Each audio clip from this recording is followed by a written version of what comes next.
Hello folks, welcome to another episode. In today's video we're going to be working on this spruce pine.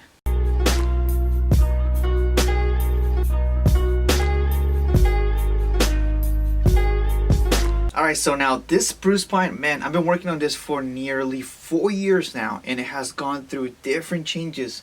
So right now it has not been wired for the past maybe 6 months or so. I let it grow just as much as possible.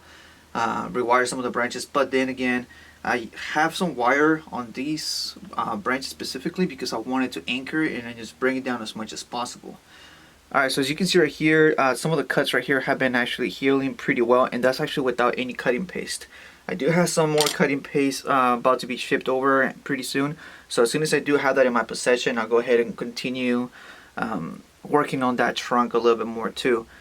I do have some wire right here and it looks kind of tacky, you know, but like I said before, I do use as much wire as possible that has been recycled, and this was actually strong enough to be able to provide that bend right there on the trunk because it was pretty hard. Alright, so what we're going to do today is we're just going to go ahead and apply some wire, print it back to its shape, but before I'm going to go ahead and just put some gloves on. Like I mentioned before, I do work in the medical field, so having small cuts is actually not ideal for me, especially when it comes to bodily fluids. So if you see me wearing gloves on my videos sometimes, it's not that I'm, being icky about it. It's just, it's for my own health as well. But yeah, working with these needles can be a little bit painful. You get a bunch of minor cuts. Also, when working with this type of trees right here, you do want to make sure that you clean up your tools right after you're done working on them. And the reason being is because they release some sort of sap, and that is actually not good for your tools. They get really badly stained, and it's hard to get them all cleaned up. So right now you just see me removing the old dead needles, just providing a little bit more space in between the branches. And of course, if you're new to the channel, please subscribe. That way you can also continue seeing updates on these trees and then be able to continue seeing new content every week. At least I try to post every week. We can work at a fast pace when trying to bring back the original shape on a tree that has overgrown.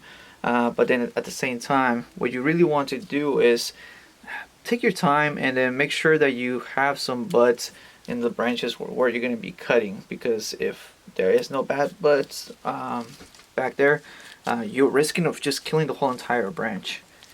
When removing branches, we also want to make sure that we are alternating. So we do have really good spacing, like over here. So we have left, right, left, and then right again. So one of these right here we need to be removed. I feel like this one right here, it's a little bit too far in. So I'm just going to go ahead and remove that one right there, allowing me for more space to put in my wire too. And then just clean off the dead needles. Alright, so I'm not sure if you can tell by the resolution of the video, but I left the wire on not too tight, just a little bit loose. And that is because I'm going to leave the wire on for maybe 3 to 4 seasons here. And that's because I want the branches to actually stay in place. So I'm just going to go ahead and expose the root a little bit here. And that is because I want to add some guy wire onto this branch and then just lower it as much as possible. Alright, so what I'm going to do now is just add a little bit of wire to the existing wire and then pull the branch down a little more. Normally I would add a little bit of plastic and then just add it to the branch itself, but because I already have wire here, I'm just going to pull on it right there. So hopefully that gets it to probably go a little bit lower. I feel like right there will be fine. Anchor this down to the anchorage that I already have for the main trunk, and then pull as much as I can. You also want to feel for the tension on the tree. You don't want to pull too much and then cause the whole branch to snap. Eventually the branch is also going to shift a little bit more. So now that we have that in place, we can continue by bringing in some of the branches down. Because this is my bottom branch too, I'm going to work on it first. Just bringing some of these branches here and then fanning out the little pads. Alright, so we have finished repositioning some of the branches right over here. We managed to lower this one just a little bit more, as well as this one over here. We cleaned out the spaces in between the pads as much as possible. The tertiary branches are not quite wired yet. That's something I'm going to be doing off video, but you can tell that this is practically the style that I'm going to be going for. We have managed also to have a nice cone shape all throughout as we're fanning out the branches, but we're still completing the triangular shape all throughout the tree. Eventually the apex right here is going to give a little more full too, and this right here is going to be my new sacrificial branch. I'm just going to go ahead and let this one grow so that the trunk can thicken a little bit more.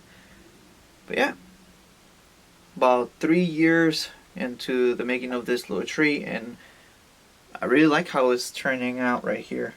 If you folks have any thoughts, go ahead and comment down below. If you like the video, give it a thumbs up. If you're not subscribed, please do so, and I'll see you folks on the next video.